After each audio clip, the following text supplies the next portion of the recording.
168 horas nós temos na semana. Quantas horas você dá para Deus durante a semana? Quanto tempo você é capaz de permanecer num culto? Quanto tempo você é capaz de se dispor de um tempo, de 1, 2 horas no máximo aqui para estar cultuando a Ele, certo? Quanto? 2 horas, vocês nós achamos muito. Aí quando nós somamos, poxa, 1 hora, 1 hora e meia no máximo na quinta, 2 horas domingo, 3 horas. Irmãos, por semana nós não damos 5 horas para Deus, de culto, de adoração, de louvor, de gratidão. Temos quase 170 horas na semana e 5 horas somos incapazes de darmos para Deus, sendo que Ele tem uma eternidade para dar para você, sendo que Ele tem uma vida eterna, um corpo glorificado para dar para você.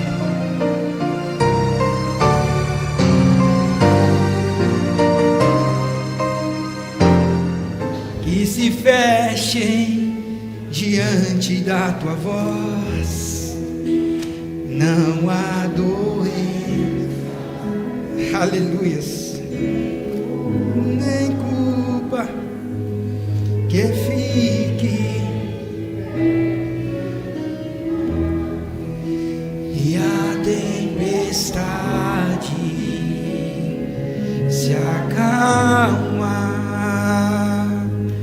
na voz daquele que tudo criou, pois tua palavra é pura, escudo para os que nele crê. Aleluias.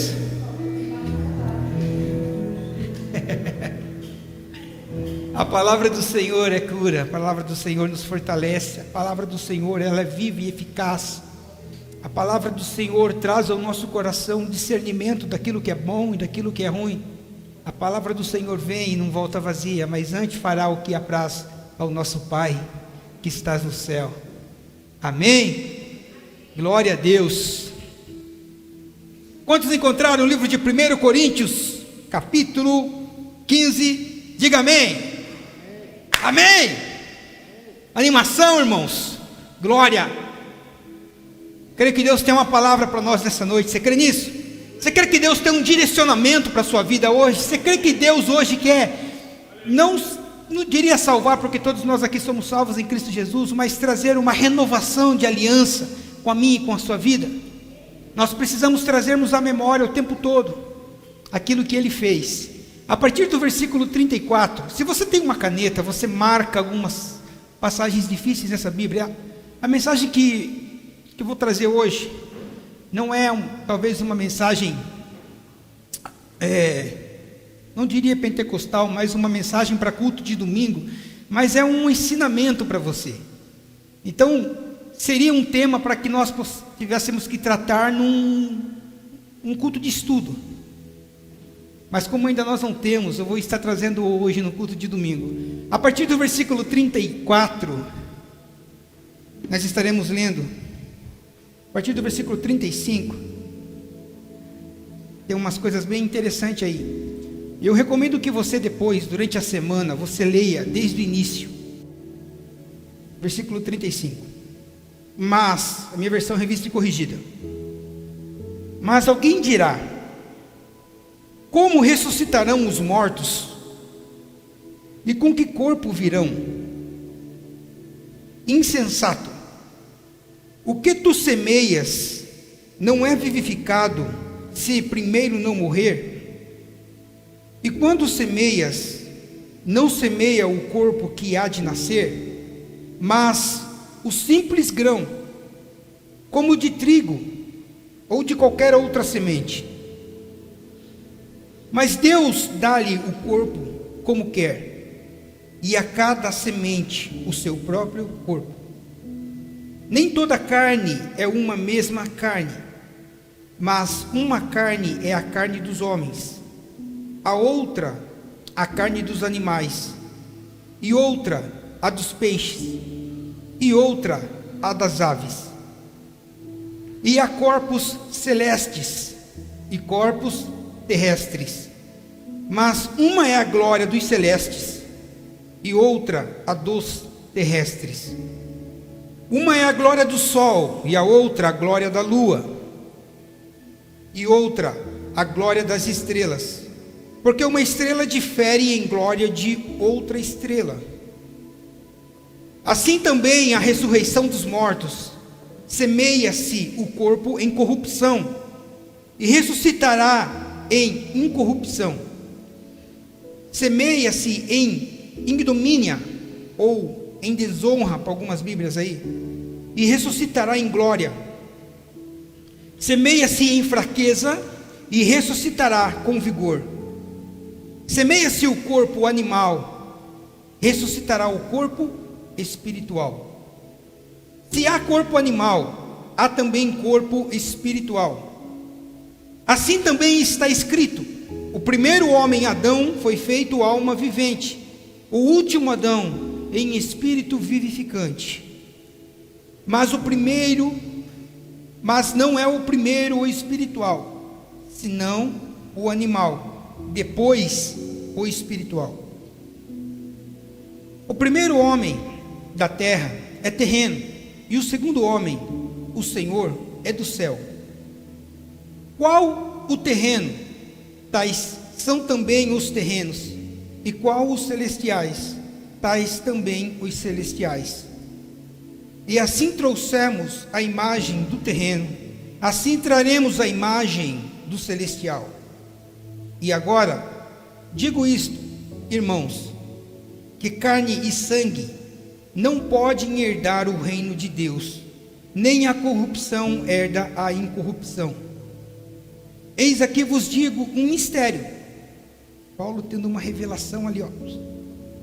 Na verdade, nem todos dormiremos, mas todos seremos transformados, num momento, num abrir e fechar de olhos, ante a última trombeta, porque a trombeta soará, e os mortos ressuscitarão incorruptíveis, e nós seremos transformados. Porque convém que isto que é corruptível se revista da incorruptibilidade, e que isto que é mortal se revista da imortalidade. E quando isto que é corruptível se revestir da incorruptibilidade, isto que é mortal se revestir da imortalidade, então cumprir-se-á a palavra que está escrita: tragada foi a morte na vitória. Onde está, ó morte, o teu aguilhão? Onde está, ó inferno, a tua vitória? Ora, o aguilhão da morte é o pecado, e a força do pecado é a lei. Mas graças a Deus, que nos dá a vitória por nosso Senhor Jesus Cristo. Portanto, meus amados irmãos, sedes firmes e constantes, sempre abundantes na obra do Senhor, sabendo que o vosso trabalho não é vão no Senhor. Repita comigo: Deus, fala comigo. Amém.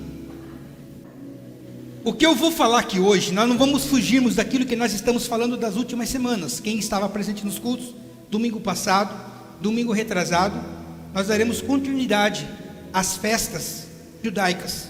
Porque, como eu já falei para vocês, ela tem um sentido espiritual e faz parte de um plano de resgate de Jesus para a igreja. Então eu não vou fugir. Nós falamos a semana passada sobre o que? Alguém lembra? Pães asmos, santificação, retrasada sobre a Páscoa e a festa que se seguia depois da festa dos pães asmos. Lógico que não sequencialmente, igual é a Páscoa com os pães asmos, seria a festa das primícias. Então nós falamos sobre expiação, a expiação de Jesus na Páscoa. Nós falamos sobre a ressurreição de Jesus na Páscoa e o processo de santificação, que nada mais é a expiação que nós devemos termos. E aí eu começo a pensar sobre o que já foi ministrado, e eu falo isso com toda convicção, que a expiação e a ressurreição, elas são duas pedras fundamentais, ou duas pedras básicas para o Evangelho. Para o Evangelho esse que nós cremos, que nós acreditamos. E negar qualquer uma delas, tanto a expiação quanto a ressurreição, o Evangelho deixa de existir.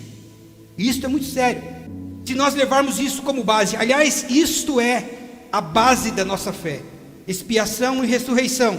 Só que quando nós temos como base algo que crê a nossa fé, isso traz ramificações. Ou seja, nós temos algo em que nós cremos como base, mas existem pequenas leis, pequenas adendos ao fundamento daquilo em que nós cremos, que nos arremete também a crermos, para que numa composição toda nós venhamos recebermos a vida eterna.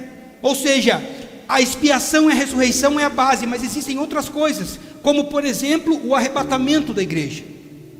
Porque quando nós falamos em arrebatamento, quem não crê em arrebatamento automaticamente não crê em ressurreição, porque se trata de um mesmo evento. O arrebatamento e a ressurreição se trata de um mesmo evento. Nós lemos aqui esse texto, ele fala sobre ressurreição, e eu quero tratar hoje nessa noite sobre ressurreição, não a ressurreição de Jesus, mas a ressurreição de vocês. Quando Paulo ele trata a igreja de Tessalônica, uma dúvida que sondava os membros, os crentes da igreja de Tessalônica, qual era a dúvida?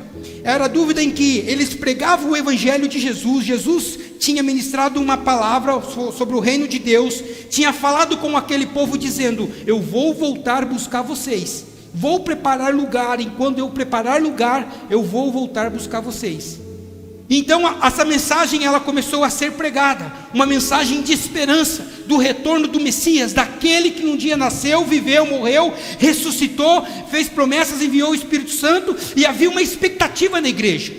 Só que os tempos foram passando, alguns crentes foram morrendo, e a igreja de Tessalônica começou a ter essa dúvida: poxa, ele prometeu que nos viriam buscar em vida, mas o que acontece com aqueles que morreram? Aí eles começaram a levar esse questionamento na igreja de Tessalônica. Então Paulo ele escreve para os Tessalonicenses, especificando como que vai acontecer, porque na cabeça deles, o que eles pensavam? Poxa, nós que estamos aqui, vamos sermos salvos ou resgatados por Jesus, mas e aqueles que morreram, Paulo? O que vai acontecer com eles? Será que Jesus, a mensagem do Evangelho de Cristo foi mentirosa em relação a eles? Porque Jesus não vai vir buscar eles, porque eles já morreram. Como que vai ser? Eles já estão com Deus, com o Pai no céu, ou não estão? Paulo em 1 Tessalonicenses capítulo 4, versículo 16, ele explica como que se dá esse acontecimento. Ele explica da seguinte forma: olha, dada a palavra de ordem, o arcanjo Miguel vai soar a trombeta, o Senhor descerá do céu com voz de alarido e trombetas. E aí o que vai acontecer? Nesse exato momento, os mortos em Cristo ressuscitarão. E aí ele continua: e nós, o que ficarmos vivos, seremos. Então se trata de um mesmo evento. Primeiro, dá-nos entender aqui que Paulo ele coloca uma ordem cronológica, que vai acontecer primeiro a ressurreição dos mortos, e logo em seguida nós, o que ficarmos vivos, seremos arrebatados. Só que esse evento é tão rápido, não teria como nós, na nossa concepção humana, trazermos uma unidade de tempo para que vai se dar. A Bíblia fala, tanto que nesse capítulo, Paulo também ele fala que é no abrir e pescar de olhos. Então não é praticamente numa ordem cronológica, vai ser que quase simultaneamente, ao soar a trombeta, o que vai acontecer? Os mortos vão ressuscitar. Porque qual que era a dúvida dos Tessalonicenses? Eles estavam pensando: poxa, nós vamos estarmos com ele, mas e os nossos antequeridos que já morreram, o que vai acontecer com ele? Ele falou: não, nós o que ficarmos vivos, não vamos antecedermos os mortos, não, eles vão ressuscitar primeiro, e depois nós o que ficarmos vivos, seremos arrebatados, e nos encontraremos com ele nos ares. Paulo tira a dúvida da igreja de Tessalônica, aí eles começam a compreender: legal, poxa, quando ele voltar, aqueles que morreram em Cristo vão ressuscitar primeiro, e depois todo mundo junto vai se encontrar nos ares, nas alturas. Isso é lindo. E aí agora nós vemos para a igreja de Coríntio, praticamente quase a mesma dúvida que pairava na igreja de Coríntio, porque muitos crentes de Corinto tinham dificuldade de acreditar na ressurreição, dado o fato da cultura grega que existia, pois a igreja de Corinto, ela ficava na Grécia, e nós sabemos que na Grécia existiam muitas culturas, e por causa da cultura que eles tinham essa dificuldade de crer na ressurreição. Por isso que Paulo, na sua carta aos Coríntios, justamente nesse texto que nós lemos, ele traz aqui, ele escreve para esclarecer o assunto. Se você ler desde o capítulo 1 até o capítulo que nós lemos com calma e reler, você vai ver que os argumentos que Paulo usa aqui para provar para eles a ressurreição, por assim dizer, são argumentos irrefutáveis. A forma que Paulo fala, a retórica que Paulo usa para falar, a lógica que Paulo usa para trazer o conhecimento sobre aquilo. Paulo nesse texto ele cita até filósofo grego daquele tempo para contestar um pensamento errado que eles estavam tendo. E dado o momento, até mesmo nos primeiros versículos que nós lemos, não somente desse, mas do começo do capítulo, Paulo ele usa até mesmo de sarcasmo para tentar trazer consciência para aquele povo sobre o absurdo que eles estavam pensando. Vocês sabem que a doutrina dos saduceus também arremetia a isso, que não havia a ressurreição dos mortos. Consequentemente, ali naquela poderia existir saduceus, poderia existir os fariseus. Eles não tinham dificuldades de crer na ressurreição de Jesus. Eles tinham dificuldade de crer que os mortos em Cristo ressuscitariam. Se você ler os primeiros versículos, você vai ver, olha, se vocês não crerem que nós vamos ressuscitarmos, então vocês não crêem na ressurreição de Cristo. Porque ou vocês creem na ressurreição de Cristo e creem que nós ressuscitaremos, ou não existe evangelho, ou tudo isso que nós estamos vivendo é uma farsa. Então nesse texto que nós lemos, Paulo lhe traz esse entendimento. Mas qual que era a lógica? Qual era a cultura que os gregos criam naquele tempo? Não sei se creem hoje. Eles acreditavam que as pessoas não podiam ressuscitar, porque para eles a morte, ou para eles a vida após a morte era algo que acontecia apenas para a alma. Ou seja, eles acreditavam que a partir do momento que a pessoa morresse, eles viveriam eternamente, mas não em corpo, mas por intermédio da sua alma. Então eles tinham esse entendimento, que não haveria corpo, morreu, nós viveremos eternamente, mas através da nossa alma, que o corpo morria e a alma, então ela entrava num estado eterno, e não haveria corpo. Agora eu quero abrir um parênteses aqui, e firmar isso em nome de Jesus, que nós, cristãos, nós cremos na ressurreição de Cristo, e nós cremos na nossa ressurreição. Você crê que se você morrer e Cristo não voltar a tempo, você vai ressuscitar? Quantos crê? Alguém crê? Amém. Por isso que vocês precisam ouvir a mensagem hoje. Ou vocês não entenderam a minha pergunta. Minha pergunta é: vocês creem que vocês ressuscitarão naquele dia? Jesus disse que nós ressuscitaríamos. Eu acabei de falar. Os que morreram em Cristo ressuscitarão. Nós teremos um corpo. Nós não seremos uma fumacinha branca, não. Nós não seremos um fantasminha, não. Nós vamos termos um corpo. Depois de ressuscitado, você vai ter um corpo após a morte. Nós teremos um corpo, e é sobre isso que eu quero falar nesta noite com vocês. É sobre o corpo que nós queremos, que nós teremos, por que eu digo isso? Que a ressurreição de Cristo, você crê que Cristo morreu e ressuscitou, amém. E isso, ele é o centro da nossa fé. Porque ele veio, ele falou que morreria, e ele falou que ressuscitaria, e ele ressuscitou. E isso que aconteceu trouxe o quê? Autenticidade à vida dele, como homem, como Deus aqui na terra. E deu também autenticidade às palavras que ele professou acerca disso. Tanto que quando ele fala ali em João 11:25, dizendo assim: eu sou a ressurreição. Esse versículo é famoso, gente. E a vida. Todo aquele que crê em mim, ainda que esteja morto, viverá. Sabe o que ele estava dizendo? Todo aquele que morreu crendo em mim, ao soar da última trombeta, eles ressuscitarão. Todo aquele que crê em mim, ainda que esteja morto, vai viver. E aí ele continua o versículo dizendo: e todo aquele que vive e crê em mim, todo aquele que não morrer no dia em que ele voltar, o soar da trombeta, vai ser o quê? Arrebatado e vai encontrar com ele. Todo aquele que vive e crê em mim não morrerá. Você entende a profundidade desse versículo? Eu sou a ressurreição e a vida, não tem para ninguém. Todo aquele que crê em mim, ainda que esteja morto, naquele dia vai viver. E todo aquele que vive e crê em mim nunca morrerá. E ele termina dizendo: quem crê em mim, simplificando tudo, tem a vida eterna. Nós estamos falando de um conceito de eternidade. Sabe por quê? A nossa vida aqui é passageira. A Jana falou no começo do culto, pode ser nosso último culto, pode ser o seu último momento, pode ser a sua última roupa que você está usando hoje, pode ser a sua última mensagem que você está ouvindo hoje, porque nós não temos controle da nossa vida. Se a nossa vida é dele, é tudo por ele, é com ele, é para ele. Aleluias. E quando ele diz isso, porque ele ressuscitou, nos primeiros versículos desse capítulo nos dá a segurança também que nós ressuscitaremos.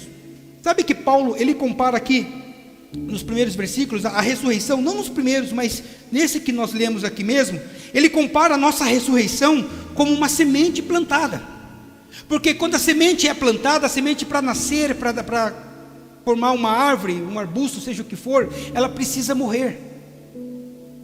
E ele compara a nossa morte e ressurreição, a nossa vida como uma semente.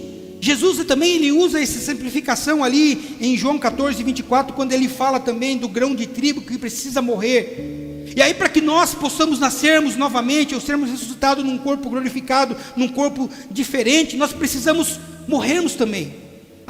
Nós nunca sabemos como que vai nascer uma plantinha quando você planta uma semente.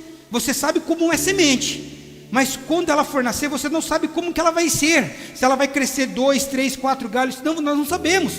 Nós sabemos apenas que será diferente. O que Paulo exemplifica é que nós temos hoje um corpo corruptível, perecível. Nós não temos a noção ao certo como vai ser esse corpo, porém, nós temos o entendimento da nossa concepção humana hoje, que ele será diferente da semente que um dia será plantada. Quantos estão entendendo? Diga amém. Amém? Que bom que vocês estão entendendo. Então, nesse versículo ele cita aqui o que? Uma variedade diferente de ambiente. Na verdade ele fala assim: existe uma variedade de corpos em diferentes, ou de corpos adaptados em diferentes ambientes. Ele cita nesse versículo, praticamente eu estou trazendo uma linguagem mais clara. Ele fala bem assim: existem diferentes tipos de corpos adaptados em ambientes diferentes. Aí ele começa a citar na terra. Existem diferentes tipos de corpos na terra, adaptado a esse ambiente. Aí ele começa a falar no mar. Existem diferentes tipos de corpos no fundo do mar, no mar. Aí ele começa a falar no ar. Existem diferentes tipos de corpos, de passarinhos, de aves, seja lá o que for, no ar. E ele começa dando continuidade. Ele fala no céu. Existem diferentes tipos de corpos. Aí ele leva a um outro nível, dizendo das galáxias, falou até os corpos celestiais, as estrelas. E ele começa a trazer dentro desse texto um parâmetro para que a nossa mente comece a viajar, e falando: nossa, existe uma variedade de corpos em vários ambientes e que são adaptados para este ambiente. Nós estamos no ambiente terrestre, nós estamos na terra, o nosso corpo é adaptado aqui, mas no dia em que o Senhor ele vier buscar, para que nós estejamos com ele, vai ter uma mudança de ambiente. Ou seja, quando ele virá te buscar, nós não ficaremos aqui. Quando você morrer, ou quando você ressuscitar, o dia em que ele nos tirar dessa terra no arrebatamento, nós seremos transformados de ambiente. Logo, este corpo que você habita, que eu habito, não será apropriado para o ambiente em que ele vai nos levar.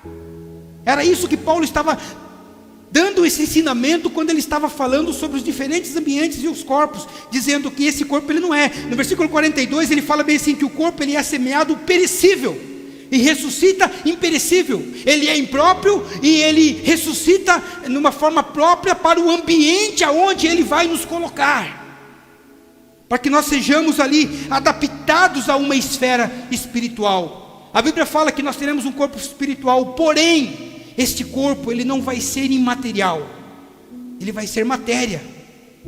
É uma coisa de louco quando você começa a estudar e buscar todas essas coisas. Você fala: não, essa coisa não cabe na nossa concepção humana, porque ele nos muda de ambiente, ele nos adapta para uma nova esfera espiritual. Mas isso quer dizer que nós não vamos sermos o fantasminha, não, o espírito. Você não vai ser espírito, você vai ter um corpo. E esse corpo vai ter habilidades, você sabia disso? Habilidades e utilidades ilimitadas, que nós, dentro da nossa concepção lógica hoje, seria difícil entender e até saber. Só no dia nós saberemos. Mas uma das coisas que nós temos a certeza é que o nosso novo corpo ele não vai estar sujeito à morte. Este corpo que você habita, ele ainda está sujeito à morte, mas o novo corpo, o ressuscitado de Deus, que Deus vai nos dar, esse vai ser eterno. Aleluias! Só que eu tenho uma má notícia para você agora, porque para nós termos esse corpo, para nós ressuscitarmos, é preciso haver morte. Como que você vai ressuscitar se você não morreu? Para que nós tenhamos um novo corpo, se faz necessário nós morrermos. Sabe, eu acredito que Deus, Ele colocou um conceito de eternidade no homem, porque ninguém acha que vai morrer. Se eu perguntar aqui, quem quer morrer? Diga amém. Fiquei com medo agora, mas porque ninguém quer morrer, todo mundo, ninguém acha que vai morrer. Nós temos dentro de nós esse conceito de eternidade, de viver, né, de aproveitar a vida. E aliás, nós temos que vivermos mesmo, irmão. Ninguém quer morrer, viu? A vida ela é uma dádiva, né? Mas infelizmente a morte ela é inevitável. Nós vamos morrermos um dia. Mas enquanto nós estivermos vivos, esse aqui é um presente que Deus nos deu.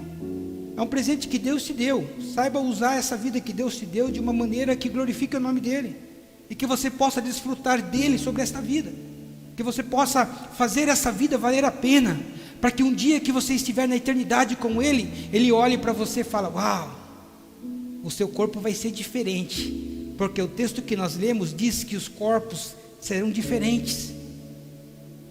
Tem uns corpos que terão mais glórias do que o outro, baseado naquilo que as pessoas fizeram nessa vida. E esta é a nossa esperança. E o maior inimigo que nós temos, e o mais temível, ele é a morte. Paulo ele escreve que esse inimigo vai ser combatido por todos. Esse será o último inimigo a ser destruído, que é a morte. No versículo 26 ele fala isso, que uma hora ou outra nós vamos enfrentarmos esse versículo. Porém, Jesus, Ele foi a primícia, Ele foi o primeiro, Ele morreu, enfrentou a morte, mas Ele ressuscitou, nos dando a garantia que um dia eu e você também vamos ressuscitarmos, porque Ele fez uma promessa: se eu ressuscitei, eu vou ressuscitar vocês, porque eu quero levar vocês comigo, para que onde eu estiver, estejais vós também. Esta palavra para você nessa noite é para aguçar a sua esperança, para aguçar a sua fé, para que você possa novamente, né, voltar ao primeiro amor, ao se relacionar com Ele, voltar novamente a buscar Ele intensamente, e falar: Senhor, eu quero viver eternamente contigo. Foi cantada aqui as canções, aliás, as canções que foram cantadas hoje, eu nem sabia, eu fiquei sabendo aqui no culto que eles fizeram, eles nem sabiam sobre o que eu ia pregar também, postaram lá, mas eu não vi. E as canções que foram cantadas hoje, ela foi construindo a minha mensagem agora, porque elas falavam de vitorioso, elas falavam de morte, elas falavam de ressurreição, de vitorioso foi construindo essa história para que nós possamos trazer para a nossa vida esse conceito também, que um dia nós seremos vitoriosos sobre a morte, que um dia nós reinaremos com Ele, que um dia nós vamos levantarmos diante do trono dEle, um aleluia em gratidão, e falar louvor, porque a palavra aleluia é louvor, é adoração, é esse sentimento. Nesse exato momento existem anjos diante do trono do Senhor, diante do trono de Deus, dizendo: santo, santo, santo, santo, e toda a terra aí está cheia da tua glória. Aí, santo, santo, santo, santo, e toda... Irmãos, está acontecendo um baita de um culto lá no céu, 24 horas por dia, durante toda a eternidade. Deixa eu falar uma coisa para você: quantas horas nós temos por semana? 168. Quem tiver calculadora depois ele me corrija. 168 horas nós temos na semana. Quantas horas você dá para Deus durante a semana? Quanto tempo você é capaz de permanecer num culto? Quanto tempo você é capaz de se dispor de um tempo, de 1, 2 horas no máximo aqui, para estar cultuando a Ele? Certo? Quanto? 2 horas, às vezes nós achamos muito. Aí quando nós somamos, poxa, 1 hora, 1h30 no máximo na quinta, 2 horas no domingo, 3 horas. Irmãos, por semana nós não damos 5 horas para Deus, de culto, de adoração, de louvor, de gratidão. Temos quase 170 horas na semana, e em 5 horas somos incapazes de darmos para Deus, sendo que Ele tem uma eternidade para dar para você, sendo que Ele tem uma vida eterna, um corpo glorificado para dar para você. Meu irmão, essa mensagem queimou o meu coração hoje. Ele diz assim, Apocalipse 1:18, dizendo que eu sou aquele que vive. e já estive morto, mas agora eu vivo eternamente, e eu tenho a chave da morte na minha mão, e tenho a chave do inferno também na minha mão. E é difícil, né? A nossa vida como cristão, desde essas últimas semanas que eu tenho falado, ela começa com renúncia. A vida com Deus começa com morte e com renúncia. Primeiro com a renúncia. É interessante que Jesus sendo a primícia, Ele fez tudo primeiro como exemplo para que depois nós possamos fazermos. Paulo, ele escreve em Filipenses capítulo 2, versículo 5, dizendo assim, ó, que ele mesmo sendo Deus, falando de Jesus, não tomou por usurpação ser igual a Deus, mas antes esvaziou-se de si mesmo, tornando semelhante a homem. E quando ele veio como homem, ele se humilhou quem? A Deus, cumprindo a vontade do Pai. Irmãos, pensa um ser celestial que tem todo o poder, abrir mão daquele poder, renunciar àquele poder, por causa de você. Ele teve primeiro a renúncia, a primícia. Ele renunciou tudo o que ele tinha para se tornar homem. Para o que? Cumprir a vontade do Pai. Quando ele veio, ele se humilhou para o Pai. Ele se humilhou até uma morte de cruz. Deus aceitou o sacrifício desse cordeiro, por isso deu a ele um nome que está acima de todos os outros nomes. E naquele dia, todo joelho vai se dobrar, tanto no céu quanto na terra, e também debaixo da terra. Irmãos, vai ser naquele grande dia do soar a trombeta, e toda língua vai confessar que Jesus Cristo é o Senhor, para a glória de Deus Pai. Aí ele nos dá o exemplo primeiro, renúncia. Então esse é o nosso exemplo, que nós temos que seguir Jesus. O que é renunciar, Eliseu? Renunciar aos prazeres do mundo lá fora. É fácil? Não é. Nicodemos fala assim, né? O pecado é gostoso. Vai dizer que não é? O pecado é gostoso, irmão. Pecar é bom demais.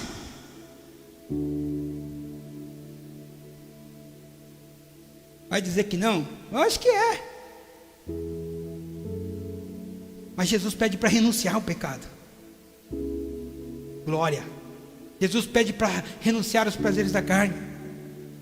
Em toda a palavra Jesus fala, essa vida é tão passageira, vai passar rápido, você vai viver no máximo 70, 80 anos, e eu tenho uma eternidade toda para você.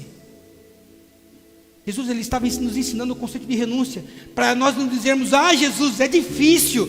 Ele fala, se é difícil para você, eu que renunciei à eternidade, eu que renunciei o céu, renunciei os meus poderes, e quando eu vim aqui na terra, eu renunciei o pecado, para provar para você que não é impossível, que é possível. Aí depois ele nos ensina, dentro desse conceito, renunciar o que? A ponto de morrer. Morrer para este mundo, morrer para nós mesmos. Morrer para os nossos próprios desejos, pelo nosso próprio querer. Irmãos, isso é difícil. Depois, com a sua morte, assim ele se fez primícia, a exemplo do que nós precisamos fazermos também. Para quê? Para estarmos com ele. Para estar com ele tem um preço, é a renúncia. Primeiro se faz necessário você renunciar, porque no reino de Deus não há. No reino de Deus, sem morte não há vida. O Cordeiro morreu, ressuscitou, mas ele morreu para que nós tenhamos vida. O Cordeiro diz assim, eu sou o caminho, eu sou a verdade, e eu sou a vida. E é por mim, ninguém vai ao Pai se não for por mim, vocês precisam vir a mim. Quando ele morre, e fala assim, na sua morte, quando ele morre, ele nos ensina essa renúncia. Eu vou chegar dentro de um contexto aqui que é interessante, porque na nossa morte, na minha e na sua morte, como que começa? Renunciando ao pecado. Esse é o processo de mortificação da carne que nós precisamos, renunciando o pecado, declarando Cristo. Como? Sabe que você renunciou o pecado e declarou Cristo e morreu com Cristo? Já vocês que estão aqui, a Bíblia nos diz isso. A Bíblia fala assim em Romanos 6, 4 e 5, dizendo que quando nós fomos batizados, quando você se batizou, você foi sepultado com Ele, por ter morrido com Ele, através de um símbolo espiritual que é o batismo nas águas. quando você declarou publicamente a sua fé a Ele, quando você praticou. Por isso que eu falei no domingo passado que o batismo não é simplesmente uma tradição, não, que a igreja faz, é uma ordenança, é um mandamento que Ele pediu para que nós façamos, porque através desse símbolo do batismo, é como se nós estivéssemos morrido com Ele, assim como Ele morreu. Isso é Paulo escrevendo em Romanos 6, 4 e 5, se você ler lá numa versão mais fácil, você vai entender, e ele começa explicando, nós fomos sepultados com Ele, por termos morrido para o mundo, para ficarmos unidos com Ele também na sua morte. A partir do momento em que você se batiza, renuncia o mundo, renuncia o pecado, morrendo e estando junto com Ele na morte, nós também temos a garantia por esta palavra, que nós estaremos com Ele na ressurreição. Porque o versículo continua, se formos unidos com Ele por uma morte igual a dele, que é através do símbolo do batismo, especificamente do batismo que ele está falando aqui, assim também seremos unidos com Ele por uma ressurreição igual a dele. Isso é quase que uma garantia, é uma garantia, quase não, é uma garantia, porque quando nós nos batizamos, nós professamos publicamente a nossa fé a Ele. É como se nós declaramos para o inferno, olha, estou morrendo, abrindo mão de tudo isso, que arremete prazer à minha carne. Não, não quero, eu quero uma aliança com Cristo, eu quero estar com Ele, eu quero estar morto com Ele, através desse ato, desse símbolo, para que o dia em que Ele ressuscitar, aliás, Ele ressuscitou, para que o dia que Ele vier e me ressuscitar, eu também possa estar com ressurreição com Ele, e aí ter um corpo assim, glorificado, como o corpo dEle. Aleluias! Vamos entendermos um pouco esse contexto de nós termos um corpo igual ao de Cristo quando nós ressuscitarmos, se nós não formos arrebatados. João capítulo 20, quando Madalena vai ao túmulo de Jesus, no domingo de manhã. Ela chega diante do túmulo, a pedra estava removida, vocês conhecem a história.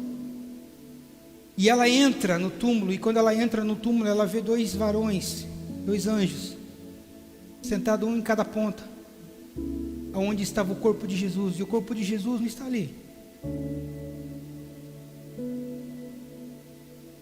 A quem procura? Procura Jesus.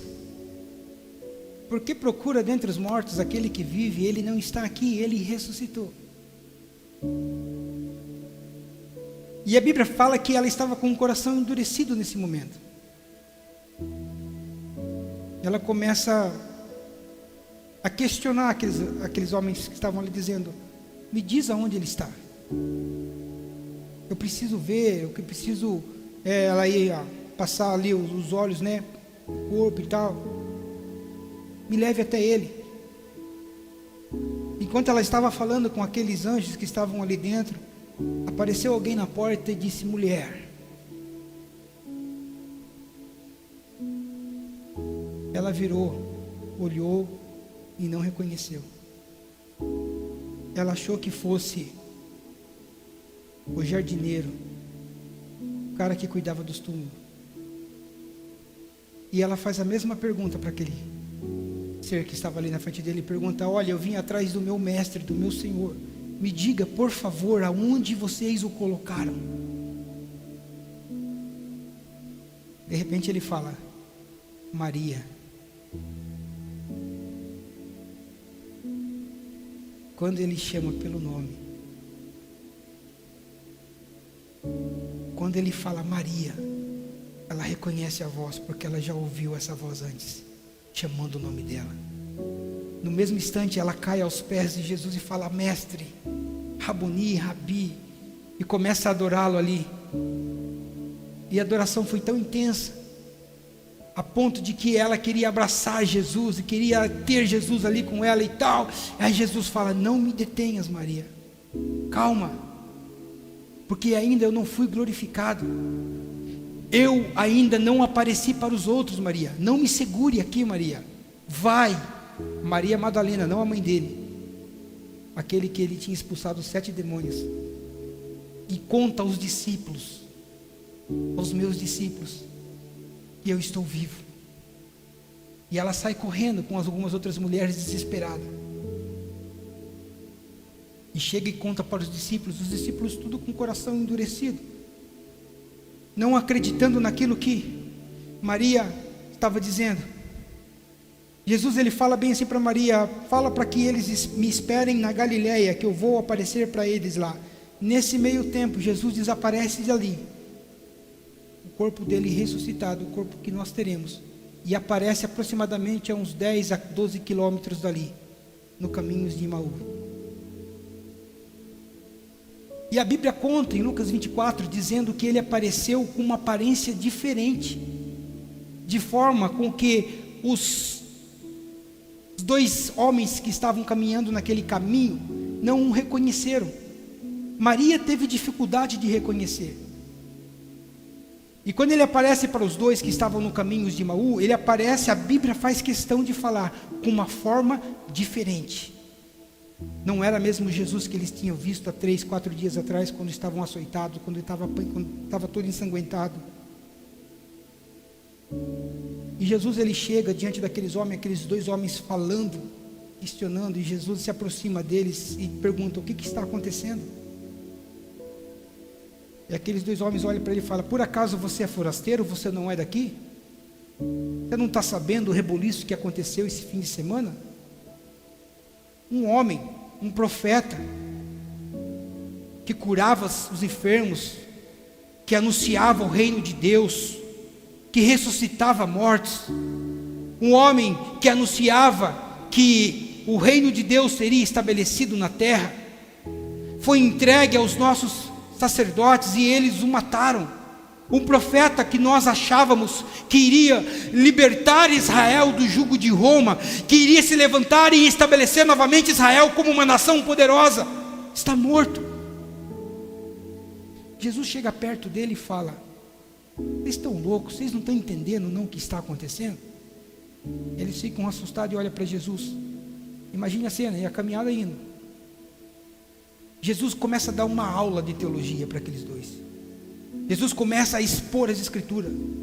E aí ele começa de Moisés: por acaso vocês não conhecem as escrituras, quando Moisés falou que este que morreu havia sim de padecer, mas que este também ressuscitaria? Vocês não leram as escrituras sobre os profetas que prenunciaram que isto iria acontecer, mas que ele também ressuscitaria, ele se levantaria dentre os mortos? Vocês não conhecem? E Jesus começa ali a trazer conhecimento ou lembrança das escrituras, a trazer as histórias, as profecias que tinham sido feitas acerca dele. E foi tão intensa aquela aula que Jesus estava dando, a ponto que entardeceu.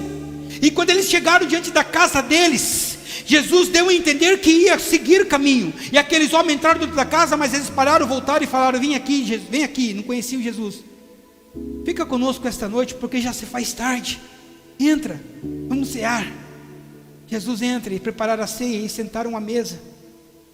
Aqueles caras cegos, não vindo. E como era da cultura, era o costume do visitante dar graças pela refeição. Quando Jesus pega o pão para partir o pão, e ele levanta e ele não agradece, não chama Deus de Elohim, não chama Deus de Adonai, mas ele agradece o pão dizendo: Pai. Quando ele fala Pai, o pão cai na mesa e ele desaparece. Imagine a cena comigo, os dois olhando um para a cara do outro, dizendo, Cleópatas, que era o mais falador. Aquela cena: porventura não ardia o teu coração quando ele nos ensinava sobre as escrituras? Não queimava o seu coração? Era ele. Não era ele, eu tenho certeza que era ele. E eles entendem quem era. E no mesmo momento eles saem dali de Emaús e eles vão correndo para Jerusalém, para a Galileia. Quando eles chegam lá aonde estavam os discípulos, eles entram no lugar e começam a falar. No livro de 24, capítulo 24, lá está todo especificado para você. Eles entram e começam a falar: olha, nós também vimos ele. Não foi somente as mulheres que viram, nós vimos, ele estava conosco, ele deu graça, ele nos ensinou, ele nos trouxe novamente a lembrança daquilo que aconteceria com ele. E todo mundo ali apreensivo: será que é verdade? Será que é verdade? Estava trancado, as janelas trancadas, as portas trancadas. De repente, ali dentro aparece um e diz: paz seja convosco. Imagine o silêncio naquela sala. Imagine o silêncio naquele momento, irmão. A porta não abriu, a janela não abriu. Aquele que entrou, ele atravessou a parede, mas ele não era um espírito, porque ele comeu peixe assado, que o pessoal estava fazendo. Esse chegou diante de Tomé e falou: Tomé, vem aqui, Tomé, encosta do meu lado aqui, ó, sinta o meu corpo, toque nas feridas. Tomé, aqui está o meu corpo, Tomé, ressuscitado, um corpo que se transportava, um corpo que atravessava a parede. Jesus estava dando a entender o corpo que nós teremos na ressurreição. Você consegue imaginar? Parece até conto de carochinha. Não é conto não, irmão, é a Bíblia que nos diz isso, é a garantia, é a palavra. Ou você crê ou você não crê. Paz seja convosco. Era um corpo que atravessa a parede, mas come peixe. Irmão, é esse corpo glorificado que eu e você, nós vamos termos. Sabe, imagine os discípulos olhando aquilo ali e falam: não, eu preciso viver por isso. Eu quero ter esse corpo também, porque ele falou que essa seria uma promessa. Imagine eles ali pensando, falando: não é possível. Será que isso é verdade? Jesus, vem aqui, deixa eu te dar um abraço, Jesus. No outro dia, de repente Jesus... Imagine a cena de Jesus nesse tempo, deixando eles tudo louco, porque Jesus aparecia, falava com eles, participava de uma refeição e sumia. Jesus aparecia em outro lugar, conversava com um, conversava com outro e sumia. Irmãos, imagine a agonia dele, cadê ele?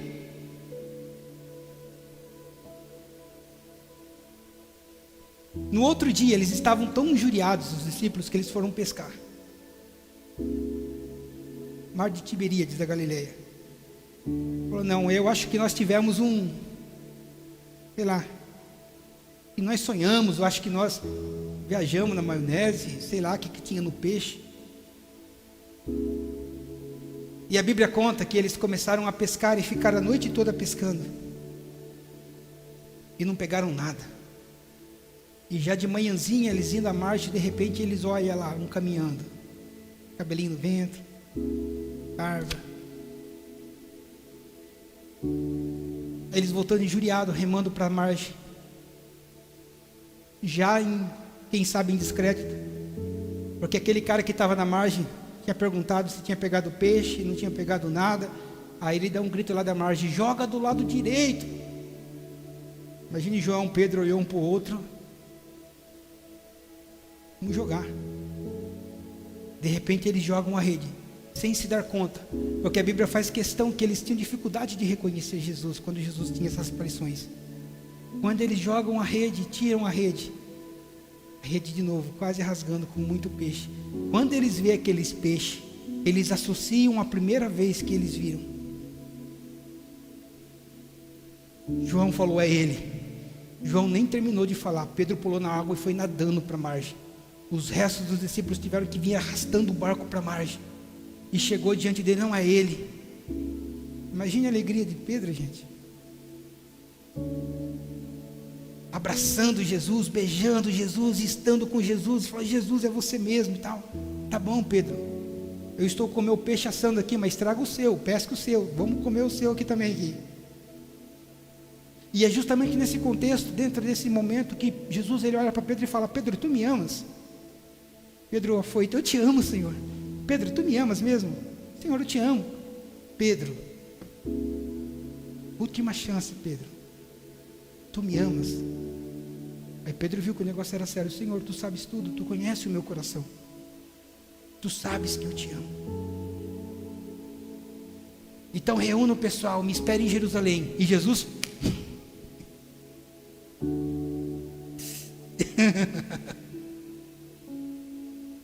imagina, você está com um ser que ressuscitou dentre os mortos, um corpo diferenciado, já não estava mais sujo, já não estava mais com cicatrizes, a não ser a cicatriz da mão.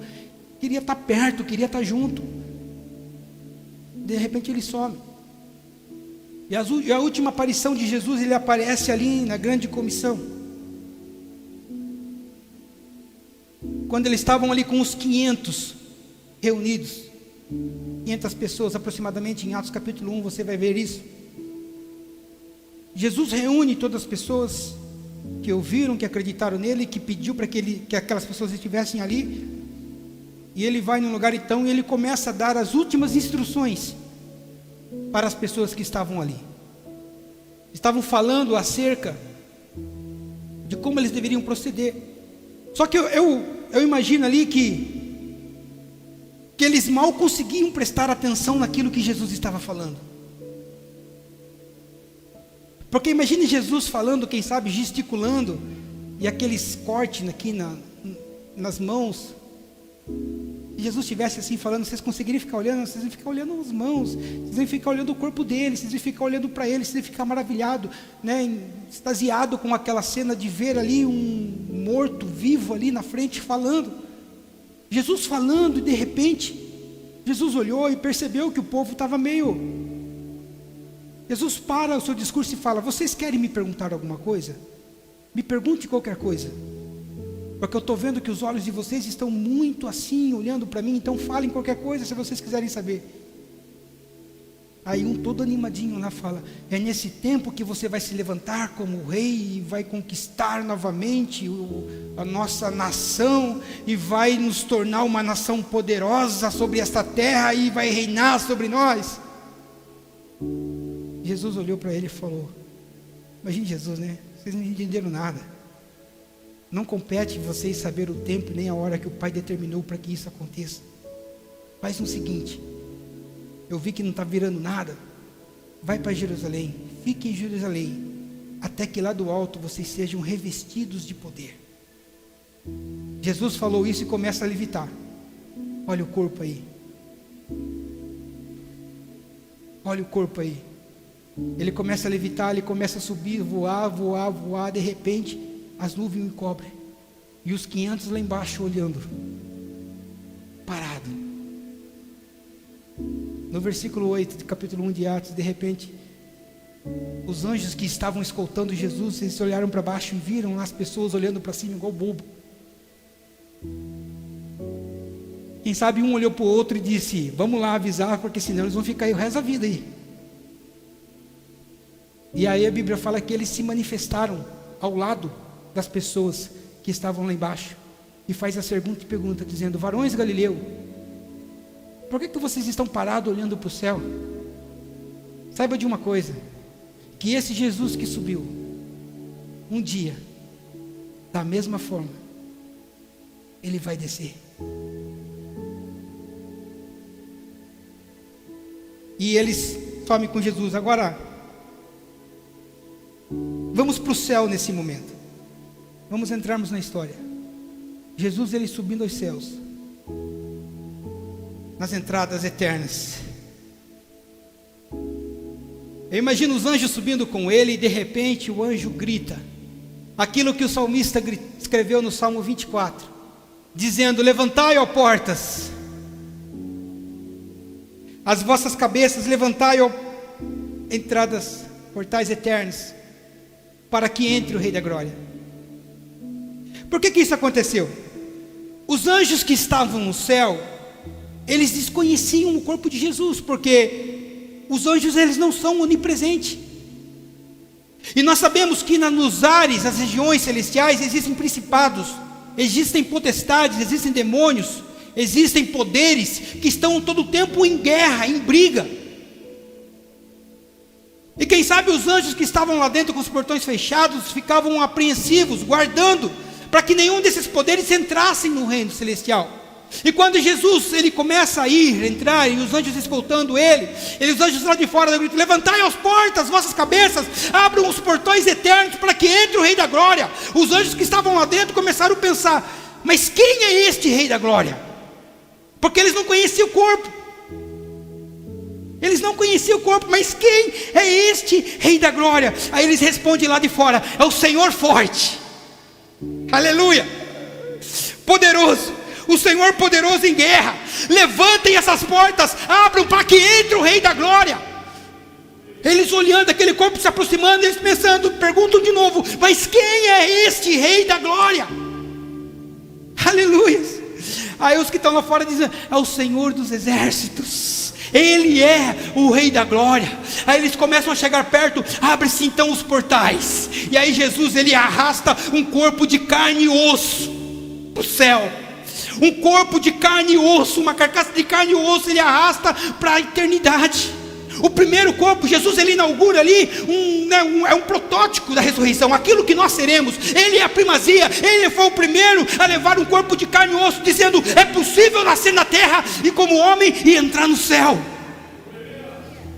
E aí imagine a cena comigo, Jesus entrando. Quando ele entra, ele entrando, caminhando, os anjos, quem sabe, olhando, se dobrando, dizendo: Hosana, Hosana, bendito é o que vem. E de repente, quando ele entra, ali o corpo dele é tomado por um manto branco de linho até os pés. E à medida em que ele vai caminhando, começa a surgir no peito dele um cinturão dourado aparecendo. Imagine a cena, e ele caminhando, de repente os seus cabelos começam a ficar branco como a lã, alva como a neve. E ele caminhando, os seus olhos começam a se transformar em olhos de fogo. E ele caminhando, de repente os seus pés se transformam em um latão reluzente, como bronze na fornalha. E ele caminhando, e todo mundo olhando e falando: Hosana, bendito é o que vem em nome do Senhor, aleluia. Ele é o Rei da Glória. A sua face brilhava, a Bíblia nos diz que a face dele começou a brilhar mais do que a luz do sol, um brilho tão forte, aleluia. Ele ressuscita num corpo de carne e osso, tangível, mas preparado para viver na eternidade. O nosso corpo, o seu, o meu, vai ser ressuscitado, vai ser um corpo tangível, de carne e osso, espiritual. Não sei como isso vai ser, mas vai ser preparado, adaptado para viver nessa eternidade. Irmão, se o seu coração não queima com isso, irmão, se o seu coração não queima com o evangelho que Jesus deixou para nós, irmãos, eu não sei o que dizer para você, mas isso é real, é a palavra que nos diz, aleluia. Ele foi o protótipo, ele inaugurou a ressurreição, ele foi a primícia dos que dormem, ele ressuscitou, ele acordou. Irmão, por isso que eu comecei essa série de mensagens dizendo que o plano, que as festas que Deus estabeleceu, ela apontava para o plano de redenção de Jesus para nós, para mim e para você, porque Cristo é a primícia dos que dormem, e um dia nós ressuscitaremos com Ele também. E aí eu falo para você: Deus ele deu o melhor, Deus ele deu o Filho dele, o melhor para nós. Irmãos, você vai dar o que é mais ou menos para Deus? Você precisa dar para Deus o seu melhor. Deus ele deu o melhor, Deus ele deu o Filho, instituído em glória, para mim e para você, para que nós possamos termos vida com abundância. Portanto, irmãos, tenha essa consciência, dê o seu melhor para Deus a partir de hoje, em tudo. Dê o seu melhor culto, o seu melhor momento de adoração, dê o seu melhor momento de devocional. Pode parecer até loucura, mas vista a sua melhor roupa para se apresentar num culto diante dele. Dê o seu melhor: Senhor, é o meu melhor hoje, é essa roupa, porque a outra está suja, então essa vai ser o meu melhor. Penteie o cabelo igual eu penteio, o melhor, a primícia, a melhor oferta, a melhor adoração, a primícia. Primeiro Ele, primeiro o reino, primeiro as coisas de Deus, as outras coisas vai ser acrescentadas na sua vida, irmão, aleluias. Eu creio que Jesus ele não revelou todas as características do corpo dele na terra, eu creio, porque talvez os discípulos eles não estavam preparados naquele momento para ver ou para contemplar naquela condição de glória que ele apareceu no céu. Mas no capítulo 9 de Atos, quando ele aparece para um baixinho que escreveu essa carta, que caiu do cavalo porque viu uma luz tão forte que mal conseguia olhar para ela, a ponto de derreter as órbitas dos seus olhos, de tamanha glória, ele caiu no chão. Esse mesmo apareceu para Daniel, lá no rio Quebar. Quando apareceu lá, Daniel caiu no chão. Em Apocalipse capítulo 1, quando ele vai falar com João, o discípulo que ele amava muito, e ele fala: João, escreve tudo isso que eu vou falar, João, faça isso, João, faça aquilo. E falando com João estava de costa. De repente João olha: e virei-me para ver quem falava comigo. Sabe a cena que eu descrevi? Quando eu olhei para trás, olhei aquele cabelo branco como a lã, como a neve, vi os seus olhos como os olhos de fogo, vi as suas vestes brancas, o seu peito um cinturão dourado, os seus pés como um latão reluzente, e saía da sua boca uma espada como de 2 gumes. Eu não aguentei e caí no chão como morto. Talvez Talvez seja por isso que Jesus não se apresentou, para os seus discípulos, com todas as características do corpo que ele tinha, porque ninguém aguentaria. E eu termino essa noite dizendo que a morte não é um motivo para terror, não é um motivo para você ter um temor, não. Paulo dizendo bem assim: a morte é minha amiga. Para mim o viver é Cristo, o morrer é ganho. Imagine Paulo escrevendo essa carta, a morte perseguia esse baixinho o tempo todo, Paulo o tempo todo. Se você conhece a história de Paulo, você vai ver que é o Highlander dos tempos de Jesus. Imagine ele escrevendo, falando, de repente, ele com a visão espiritual que ele tem, ele vendo a morte, ele olhando a morte, aí ele dá um sorriso para a morte, e fala aquilo que o profeta Isaías escreveu: onde está o teu aguilhão, ó morte? Você acha que você vai me intimidar? Não, você vai me fazer um favor, porque eu vou estar com ele. Para mim o morrer é ganho, o morrer é Cristo, o morrer é lucro, o viver é ganho, o morrer é lucro. Ele não tinha temor, ou não tinha terror da morte, não. Irmãos, nós que temos a salvação em Cristo, nós não temos que termos medo, não. Isso aqui vai passar. Sabe o que a Bíblia fala? Que nós nos reconheceremos naquele dia. Eu vou reconhecer você, claro que eu não vou estar careca assim, em nome de Jesus, um cabelão de roqueiro bem na cintura assim, mas você vai me reconhecer, eu vou reconhecer vocês. Aqueles que já partiram e morreram em Cristo, nós vamos reconhecê-lo. Você consegue pensar isso? A Bíblia diz que nós reconheceremos Abraão, Isaac, Jacó, Elias, Moisés, que nós reconhecemos os profetas, que nós vamos reconhecermos todas as pessoas, nós vamos reconhecer todos aqueles que já partiram, irmãos. Essa é a nossa esperança, o Evangelho é a nossa esperança. Como eu falei, este é o fundamento do Evangelho, da nossa fé: ressurreição, expiação, arrebatamento. Esta é a base do Evangelho, irmãos. É nisso que nós cremos, é nisso que nós acreditamos. Um dia Ele virá, um dia Ele nos levará, em vida ou em morte, mas nós estaremos com Ele, junto com Ele nos ares, e será uma grande festa. 7 anos de comelança, 7 anos de alegria, 7 anos na mesa com Jesus, e Ele mesmo te servindo. Está servido aí, ó. Aqui tem picanha de verdade. É disso.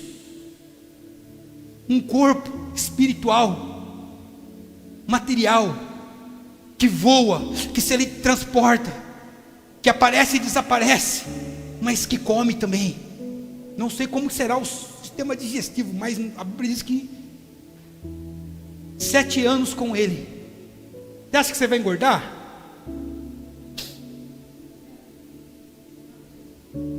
Não, que não precisa ser em nome de Jesus. A Bíblia diz que nós não vamos. Nosso corpo será incorruptível. Irmão, sabe o que é isso? Livre de doença. Aqueles que nasceram nessa vida cego estarão enxergando naquela vida. Aqueles que nasceram com algum problema crônico estarão sadios naquela vida. Aqueles que nasceram sem ouvir estarão ouvindo. Aqueles que não andam estarão andando. A Bíblia diz que a árvore da vida será cura. As folhas da árvore da vida será cura para todas as nações, para todas as pessoas. Só que isso aí é um outro contexto agora eu misturei, mas isso aí é verdade. Eu falei, no milênio, quando nós reinaremos com Ele, que vai ficar para um outro dia. Esse aqui é só para aguçar um pouco a primícia. Nós vamos vivermos a colheita. Você está preparada? Nós estamos no processo de mortificação. A semente foi plantada. Nós vamos morrer, mas vamos ressuscitar, e será uma grande colheita. Por isso eu falo para você: não tenha uma vida muito centrada aqui na terra, não. Não tenha. Viva de forma organizada aqui, mas viva com sua mente lá no céu. Servimos a Deus muitas vezes aqui em trocas de benefício. Aqui, não. Pense diferente. Não se esqueça que depois da morte existe uma eternidade toda para nós vivermos. Você junto com os conhecidos e junto com Ele. Vamos orar? Se coloca de pé.